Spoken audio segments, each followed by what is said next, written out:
దాన్నే నేను అడగకుండానే విడిపించాడు. నేను అడగల. ఎవరన్నా వచ్చి యేసుప్రభా నువ్వు దిగిరా అయ్యా, నా కోసం ప్రాణం పెట్టుకొని దిగిరా అన్నవాళ్ళు ఎవరన్నా ఉంటే చేతులు ఎత్తండి. నా కోసం సిలువ వేసుకుందుకొని రాయ్యా, అయ్యా సిలువ వేసుకుందని రాయ్యా, తండ్రి రాయ్యా అన్నావా? అయ్యా సిలువ ముద్దుకొని రాయ్యా అన్నావా? అయ్యా నా కోసం చచ్చిపోయి తిరిగి లేగుతుకొని రాయ్యా అన్నావా? అరే ఎవరు అడగలా. నువ్వు అడగకపోయినా సరే, నువ్వు ఆయన్ని యాచించి బ్రతిమలాడకపోయినా సరే, నీకేది ప్రమాదం అయ్యిందో, ఏది నిన్ను నిత్య నాశనానికి తీసుకెళ్ళిందో దాని నుండి విడిపించటానికి యేసుక్రీస్తు ఈ లోకానికి వచ్చి ప్రాణం పెట్టి చనిపోయి తిరిగి లేచాడు. ఆయన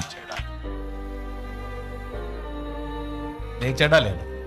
ఇక నేను అడగకుండానే పెద్ద ప్రమాదం ఉంటే ఆ ప్రమాదం అడగకుండానే తీర్చినవాడు ఇక భౌతిక సంబంధమైన అవసరతలు ఏదైనా తీరుస్తాడు.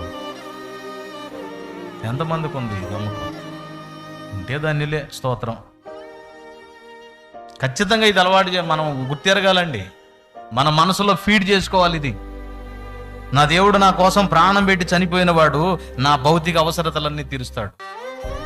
అక్కింటోళ్ళకి ఈ సంవత్సరం ఇచ్చాడు అన్న కిల్లు నీకు 10 సంవత్సరాల తర్వాత ఇస్తాడు. ఏమైంది? ఖచ్చితంగా ఇస్తాడు, ఏదో ఒక రోజు ఇస్తాడు. ఇచ్చేది మాత్రం ఖాయమే, ఇచ్చేదాకా